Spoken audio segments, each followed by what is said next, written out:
Halo kaum intelektual sekalian. Beberapa hari yang lalu, lagi dan lagi pondok pesantren ambruk guys. Baru juga kemarin kejadian pondok pesantren ambruk. Baru-baru ini ada pondok pesantren ambruk. Bukan kaleng-kaleng guys. Jumlah korban puluhan orang dan satu orang santriwati tewas. Wow, luar biasa. Nah, yang jadi pertanyaan, kok bisa? Kok bisa air-air ini pondok pesantren sering roboh gitu? Apa alasannya? Padahal ya, pada faktanya, menurut keterangan daripada yang punya pondok pesantren ini dibangun tahun 2023. Bayangkan tahun 2023 itu berarti sekitar 2 tahun lah. Masa bangunan baru dibangun 2 tahun langsung roboh? Apakah dananya disunat gitu? Apakah semennya disunat gitu? Apakah biaya arsiteknya disunat? Biaya kontraktornya? Apa sih yang jadi permasalahan? Kok bisa seperti itu? Kemudian ya, beberapa hari yang lalu, Menteri Agama di Konoha, Pak Nazarudin Umar mengatakan, sudah membentuk yang namanya Direktorat Pesantren. Saya juga nggak tahu ya, apa tugas daripada Direktorat Pesantren ini. Apakah tugasnya untuk mengawasi pesantren, apakah tugasnya untuk mengawasi guru-guru ya oknum guru yang radikal gitu? Apa sih sebenarnya tujuannya? Kenapa baru sekarang dibentuk yang namanya Direktorat Pesantren? Kenapa nggak dari dulu gitu? Kenapa tunggu ada masalah gitu? Lalu, apakah nanti direktorat daripada pesantren ini jadi sarang korupsi? Bagaimana fakta yang sebenarnya?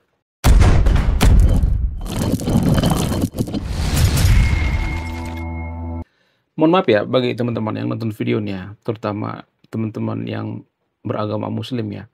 Saya tuh sering menemukan lulusan daripada pesantren itu tapi pengangguran gitu. Mohon maaf ya. Nggak semuanya tapi ya, saya tidak mengatakan bahwa semua lulusan pesantren itu pengangguran. Saya tidak mengatakan seperti itu, tapi rata-rata saya perhatikan seperti itu, pengangguran gitu. Apa alasannya? Kok bisa? Kenapa ya? Kalau saya perhatikan itu ya, kenapa orang tua menyekolah anaknya tapi ujung-ujungnya pengangguran gitu. Jadi ini kan ada semacam permasalahan yang besar gitu, yang jarang kita sadari. Perusahaan-perusahaan zaman sekarang ya, mereka minta SDM yang tinggi gitu. Mereka minta tenaga kerja yang siap pakai gitu. Bukan tenaga kerja yang harus diajar-ajarin gitu. Enggak seperti itu ya. Jadi harus yang siap pakai. Sementara yang diajarkan di pesantren itu tidak sesuai dengan yang ada di lapangan kerja zaman sekarang ini ya. Mohon maaf ya bagi teman-teman yang nonton video ini ya. Jadi gini guys ya, nggak semua pesantren ya, ada juga pesantren yang modern ya. Kalau saya perhatikan tuh pesantren-pesantren itu kan pendidikannya itu masih berfokus pada pendidikan agama gitu. Ya saya tidak ngelarang ya untuk belajar agama ya, tapi kan kalau profesinya kebanyakan ya misalnya 80% belajar agama, cuman 20% belajar ilmu pengetahuan umum kan kita nggak punya skill ya. Ya nggak sih? Kalau saya riset ya, kalau saya perhatikan seperti itu guys. Kenapa banyak lulusan daripada pesantren itu yang pengangguran ya? Bayangkan ada puluh ribuan pondok pesantren ya, puluh ribu sama ratusan ribu pondok pesantren kayaknya ya di Indonesia. Tapi lulusan itu rata-rata nggak punya skill gitu. Ya, kenapa mereka susah dapat kerja gitu, susah nyari kerja? Karena nggak ada skillnya. Ya mohon maaf bagi teman-teman yang nggak punya skill. Skill mereka apa? Skill agama. Nah, yang jadi pertanyaan, kalau misalnya nih ya, semua orang itu belajar agama gitu ya, semua belajar agama. Apakah semua orang itu bisa jadi pemuka agama? Enggak kan? Menurut saya pribadi ya, kalau misalnya orang mau belajar agama itu fokus itu nggak boleh sebanyak itu ya, mohon maaf ya. Jadi kalau misalnya ini ada di Konoha ya, ini hanya di Konoha ya, bukan Indonesia ya, mohon maaf bagi teman-teman muslim ya. Yang saya maksud itu di Konoha ya. Jadi kalau di Konoha itu ya mohon maaf ya, pesantren itu belajar itu porsi agama itu banyak banget. Apakah mereka jadi pemuka agama? Enggak kan? Coba bayangkan ya, lulusan pesantren per tahun tuh misalnya jutaan ya. Masa ada tiap tahun pemuka agama gitu? Ya, tiap tahun ada jutaan pemuka agama, tiap tahun ada jutaan pemuka agama. Nggak mungkin kan, nggak masuk akal.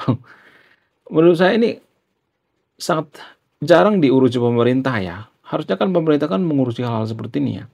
Harusnya pesantren itu ya diajarkan untuk belajar ilmu pengetahuan umum gitu. Belajar agama boleh ya, nggak jadi masalah, tapi 20% atau 10% gitu. Karena apa? Karena menurut saya pribadi itu kalau kita belajar agama itu kan sama seperti kalau kita belajar tentang skill misalnya nih ya. Contoh misalnya nih kita punya skill bikin Lego misalnya seperti ini ya. Ini kan belajar agama juga kan sebenarnya. Cuman kalau saya mengatakan seperti ini, warga Konoha banyak yang kejang-kejang gitu. Karena apa? Karena IQ-nya setara dengan gorila, bahkan di bawah dengan gorila. Kenapa saya mengatakan kalau bikin Lego seperti ini pelajaran agama? Ya karena kalau kita bikin Lego seperti ini, ya kita mempekerjakan orang, ya kemudian keluarga kita bisa makan, ya kemudian kita dapat pahala gitu. Nggak harus ya belajar agama dapat pahala ya. Kerja juga dapat pahala kok kayak kalau saya perhatikan ya. Kalau misalnya mengatakan enggak harus belajar agama dapat pahala. Apakah pahala itu bisa dibuktikan secara ilmiah? Nggak bisa. Kalau mau berdebat ya, kalau mau buku-bukaan, pahala kan nggak bisa dibuktikan secara ilmiah. Jadi prinsip daripada negara maju itu, kenapa mereka maju, perbedaannya tuh cuma di situ kayaknya. Sedikit sebenarnya. Warga Konoha berpikir bahwa kalau kita bikin Lego seperti ini ya, maka akan dianggap, oh kamu berhala ya, oh kamu menyekutukan Tuhan gitu. Jadi padahal kan ini nggak disembah ya, kecuali ini disembah ya, kecuali ini dimakan baru haram gitu. Kecuali patungnya ini digigitin gitu baru haram. Kan cuman bikin patung doang kan, nggak disembah gitu ya, nggak disembah atau nggak dimakan. Tapi warga Konoha, ya mohon maaf ya, pemikirannya nggak sampai sampai situ. Karena apa? Karena akhirnya di bawah standar gorila gitu. Sangat susah banget ya ngedukasi warga Konoha. Saya ngomong seperti ini juga nih banyak nanti yang malah marah gitu. Jadi pendidikan Indonesia itu yang perlu dirubah itu seperti ini guys ya. Bayangkan ya ada jutaan lulusan pesantren di Konoha. Apakah ini bukan beban negara gitu? Kalau misalnya nih ada jutaan orang yang pengangguran, apakah negara akan terbebani? Ya terbebani dong, ya kan? Jadi sistem pendidikan dan cara mendidik di pesantren itu harus dibenerin gitu. Jangan seperti dulu gitu. Ya saya tahu zaman dulu pesantren itu sangat diakui ya, sangat berjasa ya, tapi kan zaman sudah berubah coy. Zaman dulu kan pesantren itu diminati karena apa? Karena biayanya murah, kemudian saat itu berjasa untuk memberantas yang namanya buta huruf. Zaman sekarang kan nggak butuh yang namanya seperti itu ya. Kita lebih butuh yang namanya ya di atas dari pesantren ya kalau saya perhatikan ya. Itu yang pertama ya. Kemudian bagaimana dengan direktorat daripada Menteri Agama ini ya? Saya tuh suka heran ya dengan Menteri Agama kita yang satu ini. Saya seperti melihat Bapak ini santai-santai gitu, nggak mengerti permasalahan yang ada di pesantren. Nggak mengerti. Nggak ada tuh pengaruh daripada Menteri Agama. Apa coba pengaruhnya? Intoleransi di mana-mana, ribut di mana-mana. Nggak ada tuh pengaruhnya. Saya melihat ya ada atau nggak ada juga Menteri Agama itu nggak ngaruh.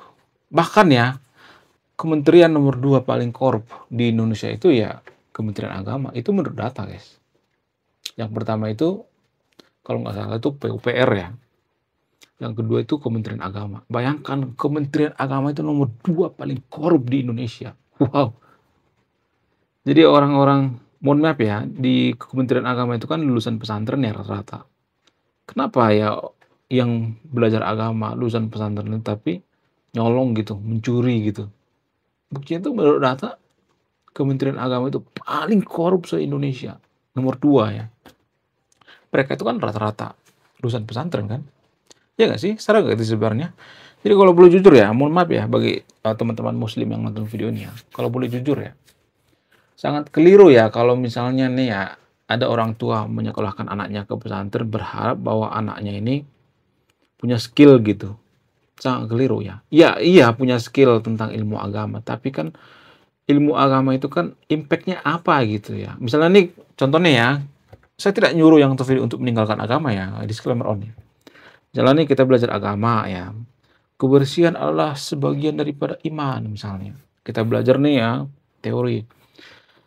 Kalau tempat kita belajarnya berantakan gitu ya, banyak sampah di mana-mana, berarti yang kita pelajarin ini kan nol kan? Jadi impact-nya itu yang paling utama, guys.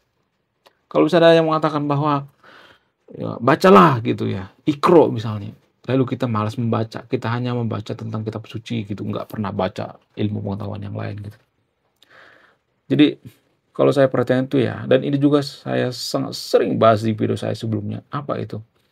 Jadi mohon maaf ya guys ya, intelektual daripada kaum muslim itu kalau saya perhatikan sekarang ini ya, nggak semuanya tapi ya, sedikit berkurang ya intelektualnya. Kenapa bisa seperti itu? Apa alasannya? Dimulai daripada Al-Ghazali ya. Jadi ada satu buku karya daripada Al-Ghazali yang berjudul Keracunan Filsafat. Dari situ sebenarnya asal muasal keruntuhan daripada keemasan muslim ya. Keruntuhan daripada tradisi intelektual muslim. Dari Al-Ghazali sebenarnya. Buku daripada Al-Ghazali ini salah ditafsirkan ya. Buku Al-Ghazali ini kan sebenarnya mengkritik Ibnu Sina pada zamannya, Ibnu Rus ya, biar mereka jangan terlalu offside sebenarnya. Tapi ya warga Konoha menerjemahkan buku daripada Al-Ghazali ini terlalu ini ya, berlebihan gitu. Jadi sorga dan neraka itu ya, ilmu dunia dan ilmu akhirat itu benar-benar dipisah gitu, dipisah banget gitu. Dulu juga Kristen pernah mengalami hal seperti ini guys ya, karena orang Kristen berpikir bahwa kita nggak boleh terlalu fokus terhadap ilmu dunia. Kita harus fokus pada ilmu akhirat. Orang Kristen pernah seperti itu guys ya. Pernah dulu orang Kristen itu keracunan ya. Keracunan prinsip seperti ini. Sehingga apa? Sehingga ya Kristen nggak maju, terpuruk. Lalu kenapa Kristen maju zaman sekarang ini? Mohon maaf ya teman-teman yang terpilih. Saya tidak berpihak pada agama Kristen ya karena mereka berpikirnya itu lebih terbuka gitu. Mereka menyadari bahwa ilmu akhirat dan ilmu dunia itu ya sama aja. Kalau kita belajar tentang ilmu pengetahuan gitu ya, maka impact-nya apa gitu. Kita belajar agama gitu, impact-nya apa? Harus ada impact di kehidupan nyata. Kalau enggak ya lulusan-lulusan pesantren itu banyak yang jadi pengangguran guys. Ya, banyak yang tidak punya skill gitu ya. Kan jadi beban negara ya.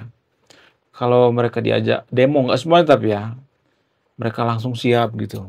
Justru kalau saya perhatikan pesantren-pesantren di Konoha itu, nggak semuanya tapi ya, nggak semua pesantren.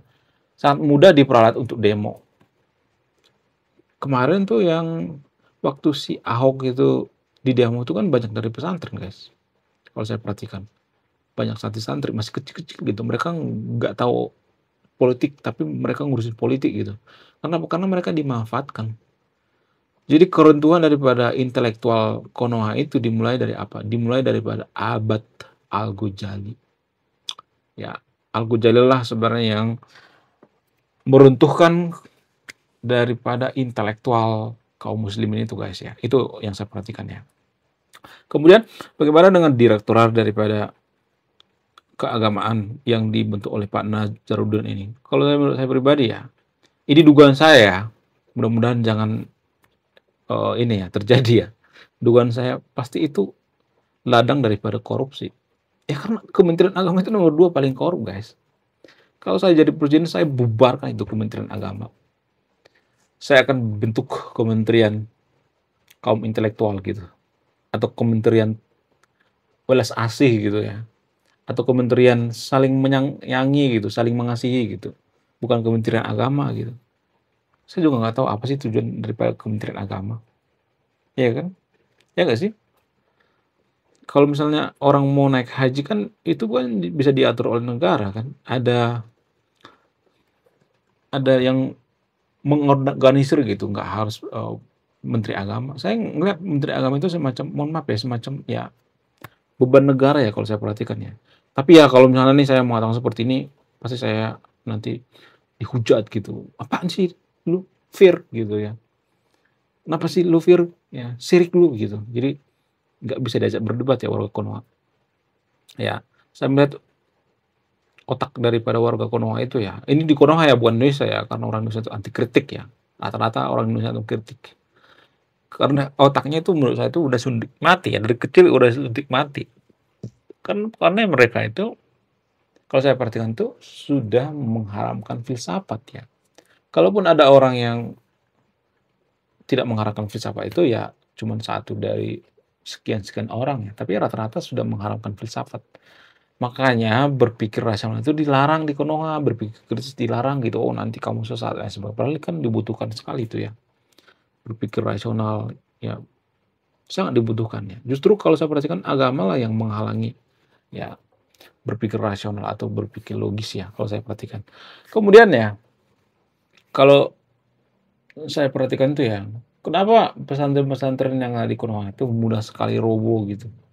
Karena menurut data, pembangunan daripada pesantren ini kan mengharapkan yang namanya donatur kan sebenarnya. Jadi kebanyakan mereka mengharapkan donatur. Nggak ada persiapan gitu, misalnya mereka punya duit dulu baru bangun pesantren. Tapi enggak, ini qadarullah gitu, langsung gitu. BIM, salah BIM gitu.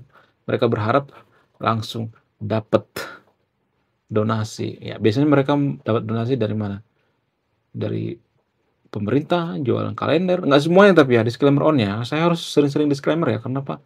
Karena ini topik yang sensitif ya. Sensitif banget ya. Saya tidak menjelaskan semuanya ya, ada juga pesantren yang bagus kok ya. Cuman lebih banyak pesantren yang kurang bagus gitu. Ada yang bagus kok.